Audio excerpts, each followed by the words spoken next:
کہو کہ اگر تم جانتے ہو تو بتاؤ کہ وہ کون ہے جس کے ہاتھ میں ہر چیز کی بادشاہی ہے اور وہ پناہ دیتا ہے اور اس کے مقابل کوئی کسی کو پناہ نہیں دے سکتا۔ فوراً کہہ دیں گے کہ ایسی بادشاہی تو اللہ ہی کی ہے۔ کہو کہ پھر تم پر جادو کہاں سے پڑ جاتا ہے؟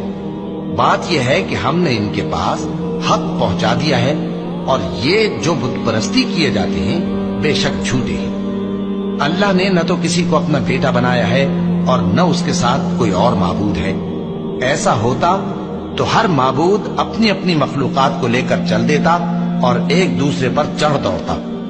یہ لوگ جو کچھ اللہ کے بارے میں بیان کرتے ہیں اللہ اس سے پاک ہے۔ کہو کہ اگر تم جانتے ہو تو بتاؤ کہ وہ کون ہے جس کے ہاتھ میں ہر چیز کی بادشاہی ہے اور وہ پناہ دیتا ہے اور اس کے مقابل کوئی کسی کو پناہ نہیں دے سکتا۔ فوراً کہہ دیں گے کہ ایسی بادشاہی تو اللہ ہی کی ہے۔ کہو